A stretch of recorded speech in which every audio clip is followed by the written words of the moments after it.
Assalamualaikum warahmatullahi wabarakatuh. Terima kasih atas kesempatannya. Baik, hari ini saya akan mempresentasikan hasil dari penelitian saya yang berjudul Efektivitas Penerapan Blended Learning dalam upaya meningkatkan kemampuan berpikir kreatif matematis dan kemandirian belajar mahasiswa melalui platform LMS Moodle di Politeknik. Adapun yang akan dijabarkan di sini yaitu pertama pendahuluan, kedua metode, ketiga hasil dan pembahasan, dan yang terakhir adalah kesimpulan. Oke, perlu kita ketahui bahwa pembelajaran di abad 21 ini ditekankan pada pengembangan skill 4C, yaitu critical thinking, creativity, collaboration, dan communication. Ini sesuai dengan pernyataannya Zuwaida tahun 2018. Yang melatar belakangi penelitian ini adalah yang pertama, kemampuan berpikir kreatif matematis ini berkaitan dengan bagaimana peserta didik dalam memberikan ide-ide baru, mencari solusi baru, atau mungkin bahkan mampu memberikan solusi atau kemungkinan yang tidak biasa dan tidak terpikirkan oleh orang lain, yang dalam hal ini unik. Namun kenyataannya ya, pembelajaran matematika itu belum difokuskan pada pengembangan kemampuan berpikir kreatif matematis. Hal ini terlihat dari permasalahan-permasalahan yang diberikan di kelas itu belum khas menggali kemampuan mahasiswa dalam berpikir divergen. Jadi rata-rata instrumen yang digunakan itu masih memfasilitasi mahasiswa untuk berpikir yang biasa atau konvergen. Selain itu, mahasiswa masih diberikan permasalahan yang kurang menuntut mereka untuk memberikan alternatif solusi yang unik. Jadi mungkin saja sebenarnya mahasiswa sudah punya ide-ide menarik seperti itu, ide-ide yang unik. Namun permasalahan yang dihadirkan kepada mereka itu belum mampu memfasilitasi mereka untuk mengembangkan ide-ide yang unik itu gitu. Nah, atas dasar itulah itu diperlukan pembelajaran yang seperti apa? Yang pertama, pembelajaran yang memfasilitasi mahasiswa untuk mengembangkan kemampuan berpikir kreatif matematis. Yang kedua, pembelajaran yang mengintegrasikan teknologi. Dan yang ketiga, pembelajaran yang memberikan ruang untuk mahasiswa dapat mengembangkan kemandirian belajar mereka. Selanjutnya, ada pun metode dalam penelitian ini. Yang pertama adalah mengenai pendekatan dan desainnya. Pendekatan yang dipilih adalah pendekatan kuantitatif dengan grup desain one group pretest post-test. Di sini cuma ada satu kelas eksperimen. Pertama dikasih pretest, selanjutnya dilakukan treatment, akhir dilakukan post-test. Subjek penelitiannya adalah 27 mahasiswa jurusan teknik mesin, program studi teknik mesin dan manufaktur. Selanjutnya akan dijelaskan mengenai prosedur pengumpulan datanya. Yang pertama adalah tahap persiapan. Jadi pada tahap atau prosedur pengumpulan data ini ada 3 tahap, yaitu tahap persiapan, tahap pelaksanaan, dan yang terakhir adalah tahap akhirnya. Adapun yang menjadi tahapan dalam persiapan itu pertama, peneliti melakukan analisis topik gitu, memilih topik apa yang akan diteliti, yang akan dibahas dalam penelitian. Yang kedua menyusun, RPS ya. Yang ketiga, menyiapkan instrumen penelitiannya. Dalam hal ini ada 2, nanti dijelaskan kemudian.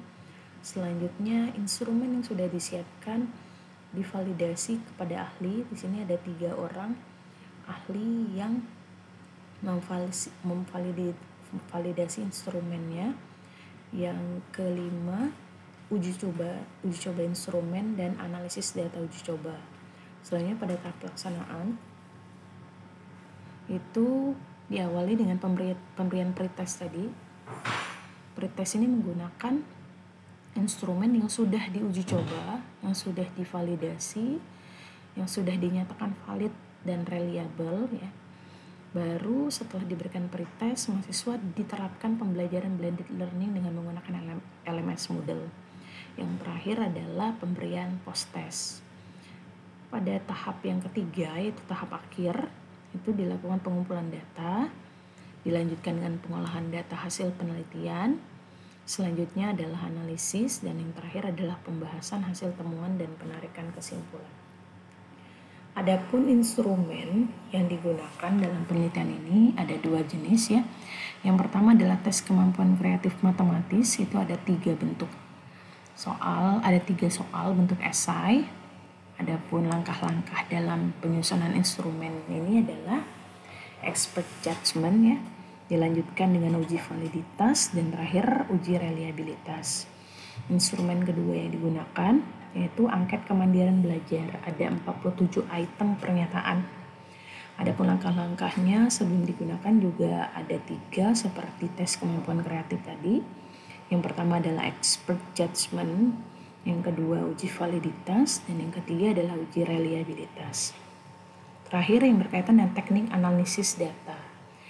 Adapun data-data yang dianalisis dalam penelitian ini itu dia data nilai pretest, ada post-testnya dan endgain. Dari kedua variabel yang akan diukur yaitu kemampuan berpikir kreatif matematis mahasiswa dan kemandirian belajarnya. Berikut dijabarkan analisis hasil uji coba instrumen.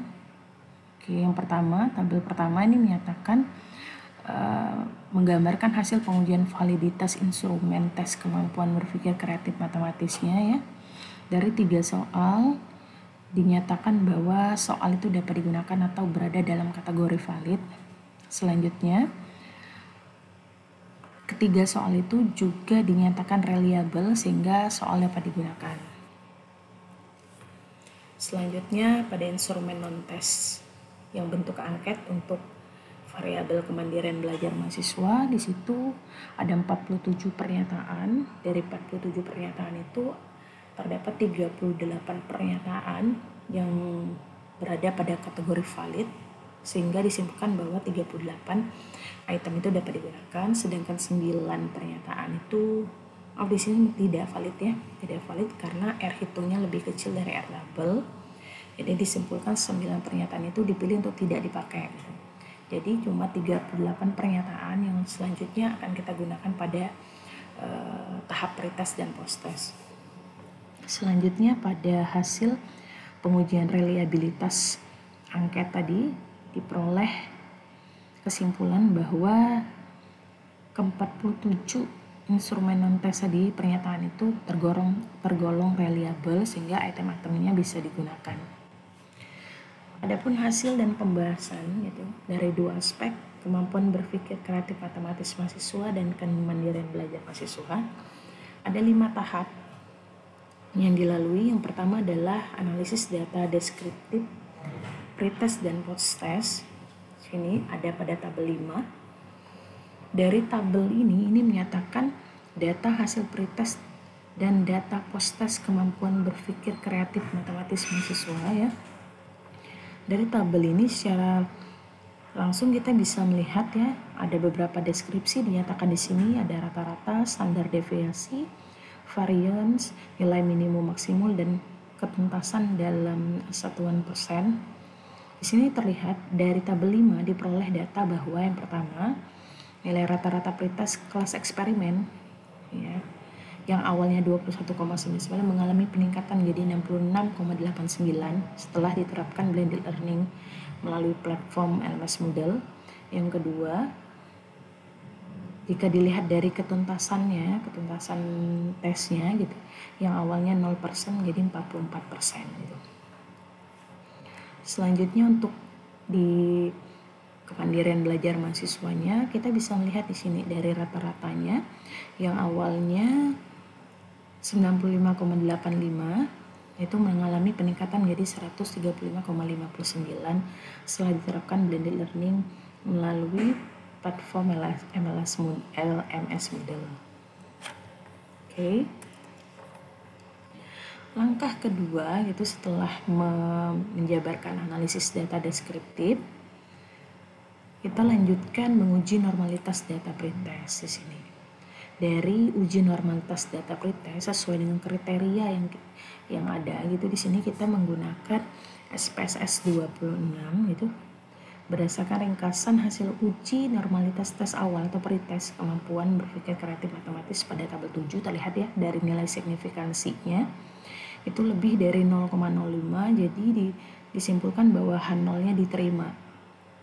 Kesimpulannya adalah data pretest kemampuan berpikir kreatif matematis berdistribusi normal.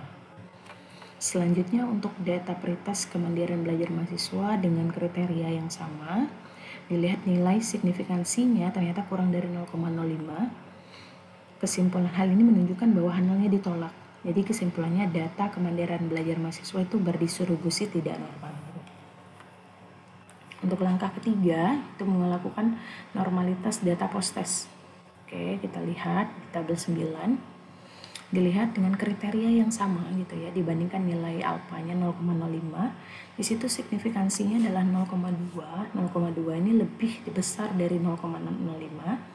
Hal ini menunjukkan bahwa H0-nya diterima. Kesimpulannya adalah data post-test kemampuan berpikir kreatif matematis ini berdistribusi normal. Misalnya kita juga menguji untuk yang kemampuan berpikir kreatif matematisnya. Dilihat dari signifikansinya yaitu 0,014, itu lebih kecil atau kurang dari 0,05. Hal ini menunjukkan bahwa H0-nya ditolak nih. Jadi kesimpulannya adalah data kemandirian belajar mahasiswa berdistribusi tidak normal. Oke. Mengapa kita melakukan uji normalitas gitu ya? Ini merupakan data prasyarat untuk memilih uji perbedaan rata-rata mana yang cocok digunakan gitu. Nah, kebetulan karena data pretest dan posttest kemampuan berpikir kreatif matematis itu semuanya normal, maka yang dilakukan adalah uji T. Uji perbedaan yang dilakukan adalah uji T. Nah, dari uji T tabel 11 ini menunjukkan bahwa nih signifikansinya 0 ya. 0 ini kurang dari 0,05, kesimpulannya adalah H0 ditolak. Artinya terdapat perbedaan rata-rata kemampuan berpikir kreatif matematis mahasiswa sebelum dan sesudah diterapkan penerapan blended learning melalui LMS Moodle. Berbeda dengan variabel kemandirian belajar mahasiswa gitu. Karena kita tahu tadi hasil uji normalitas pretest dan posesnya menunjukkan bahwa data berdistribusi tidak normal. Berarti tidak bisa menggunakan uji T di sini. Ini dia sekalian kita ganti. Oke, ini pakai uji Wilcoxon.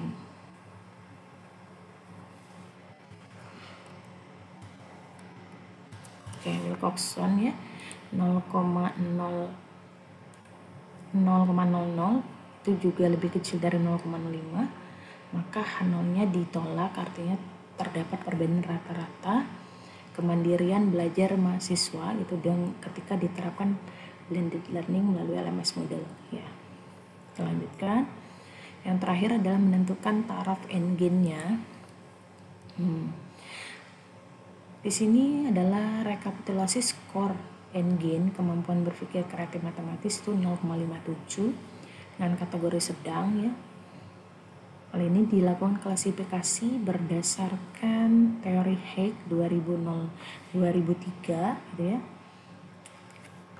Selanjutnya untuk kemandirian belajar mahasiswanya gainnya adalah 0,64, berada pada kategori sedang juga. Baik, selanjutnya adalah kesimpulan. Berdasarkan hasil penelitian disimpulkan ada dua. Yang pertama bahwa penerapan blended learning terbukti efektif dalam meningkatkan kemampuan berpikir kreatif matematis dan kemandirian belajar mahasiswa melalui platform LMS Moodle di Politeknik. Yang kedua, peningkatan kemampuan berpikir kreatif matematis dan kemandirian belajar mahasiswa sebelum dan sesudah belajar dengan blended learning melalui platform LMS Moodle termasuk ke dalam kategori sedang. Hal ini dilihat dari nilai endgain tadi. Nah, hasil penelitian ini dapat dijadikan sebagai acuan untuk melakukan penelitian lanjutan tentang penggunaan model pembelajaran, strategi pembelajaran maupun metode pembelajaran lainnya yang melihat peningkatan kemampuan berpikir kreatif matematis dan kemandirian belajar mahasiswa. Selain itu, penggunaan platform LMS Moodle dapat dijadikan sebagai alternatif model pembelajaran bagi para pendidik untuk diterapkan di kelas untuk meningkatkan kemampuan berpikir kreatif matematis dan kemandirian belajar. Baik, sekian presentasi dari saya. Terima kasih kesempatannya. Assalamualaikum warahmatullahi wabarakatuh.